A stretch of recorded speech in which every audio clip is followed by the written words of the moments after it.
ప్రాణప్రతిష్ఠ రోజు సెలవెందుకు కోర్టును ఆశ్రయించిన మహారాష్ట్ర విద్యార్థులు అయోధ్యలో రామమందిర ప్రాణప్రతిష్ఠ కార్యక్రమాన్ని పురస్కరించుకొని ఈ నెల 22వ తేదీన సెలవు ప్రకటిస్తూ మహారాష్ట్ర ప్రభుత్వం జారీ చేసిన ఉత్తర్వులను నలుగురు విద్యార్థులు బాంబే హైకోర్టులో సవాల్ చేశారు. ఈ విద్యార్థులు మహారాష్ట్ర జాతీయ న్యాయ విశ్వవిద్యాలయం, ప్రభుత్వ న్యాయ కళాశాల, ముంబై నిర్మా న్యాయ విశ్వవిద్యాలయం న్యాయశాస్త్రాన్ని అభ్యసిస్తున్నారు. సెలవుకు సంబంధించి ఈ నెల 19న జారీ చేసిన ఉత్తర్వులను కొట్టివేయాలనిపిసి వారు అభ్యర్థించారు. మరి ఈ నలుగురికి సంబంధించిన విషయంలో నిన్నటి నుండి ఆ కోర్టు వేరు అనిపేసి వైరల్గా మారింది. మరి ఈ విషయంలో మేము బీజేపీని కానీ మహారాష్ట్ర ప్రభుత్వాన్ని కానీ కోరుతున్నది ఏంటి అని అంటే, ఈ నలుగురికి ప్రాణహాని ఉంటుంది. ఎందుకు అంటే ఈ దేశంలో ఎవరైతే హిందూ మతానికి వ్యతిరేకంగా మాట్లాడుతున్నారో, లేదంటే సెక్యులరిజం గురించి మాట్లాడుతున్నారో, ఎవరైతే ప్రజాస్వామ్యాన్ని కాపాడుకుందామని మాట్లాడుకుంటారో వాళ్ళకి రక్షణ లేకుండా పోతుంది. మరి ఆ క్రమంలో రక్షణ లేకుండా పోతున్నటువంటి క్రమంలో తప్పకుండా వారికి రక్షణ కల్పించాల్సిన బాధ్యత అక్కడ ప్రభుత్వాల మీద ఉంటుంది, కేంద్ర ప్రభుత్వం మీద ఉంటుంది, మరి అధికారుల మీద ఉంటుంది. ఈరోజు ఆ నలుగురు విద్యార్థులు ఎవరైతే ఈరోజు ప్రాణప్రతిష్ఠకు సంబంధించిన విషయంలో అసలు నిజానికి గుడే కట్టలేదు. అక్కడ గుడి నిర్మాణం కాకుండానే, గుడి నిర్మాణంలో ఉండగానే పూజ నిర్వహించడం అనేది తప్పు. మరి ఈరోజు మోడీ తన రాజకీయ స్వలాభం కోసం చేస్తున్న కార్యక్రమంలో ఈ నెల అంటే ఈ 21 రేపు 22, మరి 22వ తేదీన కేంద్ర ప్రభుత్వం సెలవును ప్రకటించడం, రాష్ట్ర ప్రభుత్వం ముఖ్యంగా మహారాష్ట్ర ప్రభుత్వం రాష్ట్ర మొత్తం సెలవులు ప్రకటించడం ఏదైతుందో, ఎవరి కోసం సెలవులు ప్రకటిస్తున్నారు? అయోధ్యలో జరిగేటువంటి కార్యక్రమం ఏదైతే ఉందో అయోధ్యలో జరుగుతున్నప్పుడు దానికి సంబంధించిన విషయంలో మహారాష్ట్రలో సెలవు ఇవ్వాల్సిన అవసరం ఏమున్నది? ఒకవేళ ఏమన్నా అంతగానం పూజలు తీసుకునే వారు ఎవరైనా దానికి అయోధ్య పోతారు, లేదంటే ఇంట్లో కూర్చొని సెలవు పెట్టుకొని, లేదంటే ఇంట్లోనే ఉండి వాళ్ళ కార్యక్రమం నిర్వహించుకుంటారు. కానీ మొత్తం రాష్ట్రం మొత్తం సెలవులు ప్రకటించాల్సిన అవసరం ఏమున్నాయని చెప్పేసి అయితే బాంబే హైకోర్టుకు వెళ్ళడం జరిగింది. మరి వాళ్ళు కొడుతున్నది కూడా నిజమే. ఈరోజు మనం మొదటి నుండి చెప్తున్నది కూడా అదే అంశము. ఎట్టి పరిస్థితుల్లో మతపరమైనటువంటి విషయాల వల్ల మీరు ప్రభుత్వాలు తీసుకున్న నిర్ణయాలు ఉండకూడదు. మతానికి సంబంధించిన విషయంలో మీరు సెలవులు ప్రకటించకూడదు.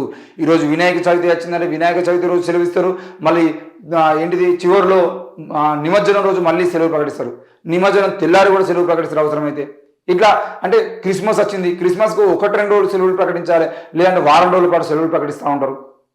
ఇట్లా అంటే పండగలు వచ్చినప్పుడు పండగ రోజు 1-2 రోజులు సెలవులు ప్రకటిస్తే మంచిగా ఉంటాయి. కానీ పండగల పేరుతో మొత్తం సెలవులు ప్రకటించి ఈరోజు ఇప్పుడే ఆంధ్రప్రదేశ్కు సంబంధించిన విషయంలో చూసినట్లయితే ఆంధ్రప్రదేశ్లో ఇప్పటికి 15 రోజులు దాటుతుంది అక్కడ సంక్రాంతి సెలవులు ప్రకటించి. అంటే ఈ నెల 22 సంక్రాంతి పండుగ 15వ తారీఖు అయిపోతే 22 తారీఖులకు సెలవులు, వాళ్ళకు సంక్రాంతి సెలవులు. అంటే ఎవరి కోసం చేస్తున్నారు? కాబట్టి ఈ విషయాన్ని ప్రజలందరూ గుర్తు చేసుకోవాలి. ఎట్టి పరిస్థితుల్లో పండుగల పేరుతో, లేదంటే మత కార్యక్రమాల పేరుతో ఇక్కడ తెలంగాణలో కూడా కేసీఆర్ యాదాద్రిలో భువనగిరిలో కట్టినటువంటి యాదగిరి నరసింహస్వామి టెంపుల్ ఓపెనింగ్ చేసిరు. దానికోసం మొత్తం రాష్ట్రం మొత్తం సెలవు ప్రకటించలేదు కదా. అంటే మతానికి సంబంధించిన విషయంలో భారత రాజ్యాంగం కూడా సైంటిఫిక్ టెంపర్ని ఆర్టికల్ 51AH ప్రకారంగా శాస్త్రీయ విజ్ఞానాన్ని పెంపొందించే విధంగా ప్రభుత్వాలు, ప్రజలు తప్పకుండా ప్రతి ఒక్కరూ పాటుపడాలని చెప్పేసి భారత రాజ్యాంగం చెప్తా ఉంటే మనం మాత్రం మూఢనమ్మకాల వైపు తీసుకెళ్లడానికి ప్రయత్నం చేస్తున్నారు. దయచేసి ఈ విషయాన్ని ప్రభుత్వాలు వెనక్కి తీసుకోవాలి. సెలవు ప్రకటించినటువంటి ప్రభుత్వాలు తప్పకుండా సెలవును క్యాన్సిల్ చేయాలి. ఎవరికైతే ప్రేమ ఉంటుందో, ఎవరికైతే అంతగా ఇష్టం ఉంటుందో వాళ్ళు పూజలు ఉదయం లేచి ఈరోజు చాలామంది మా ఇంట్లో ఉన్న కుటుంబ సభ్యులు కూడా ఈరోజు వాళ్ళు ఉదయాన్నే లేచి పూజ చేసుకొని, ఉపవాసం ఉన్న రోజు కూడా లేచి పొద్దున్న తలస్నానం చేసుకొని ఉపవాసం ఉన్న రోజు పూజలు చేసుకొని వాళ్ళు మళ్ళీ ఆఫీస్ టైంలో ఆఫీస్కి కూలికి పోయేటువంటి సమయంలో కూలికి వెళ్ళిపోతున్నారు. మరి అట్లాంటి గ్రామంలో ఈరోజు ఎక్కడో జరిగేటువంటి కార్యక్రమానికి ఇక్కడ సెలవులు ప్రకటించింది. సెలవులు ప్రకటించేది వాళ్ళు ఇంట్లో ఏం చేస్తారు? ఉదయం నుండి సాయంత్రం వరకు సెలవులు ప్రకటించేది అంటే వాళ్ళు చేసే కార్యక్రమం ఏంది? కేవలం టీవీ పెట్టుకొని అయోధ్య రామ మందిరం ఎలా ఓపెన్ అవుతుంది, నరేంద్ర మోడీ రాజకీయం ఏ విధంగా ఉంది అని చూడడం తప్ప వేరే ఏముండదు.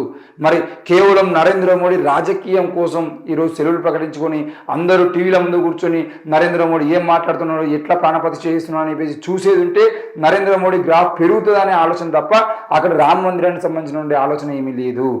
ఇది మొదటి నుండి పీఠాధిపతులు కూడా చెప్తున్నాడు అంశం ఇదే. కేవలం నరేంద్ర మోడీ తన స్వార్థం కోసం రామ మందిరాన్ని ఉపయోగించుకోవడం సరైనది కాదు అనిపేసి, అవసరమైతే మేము ఆ కార్యక్రమానికి రాము అనిపేసి పీఠాధిపతులు మాట్లాడుతున్నారు.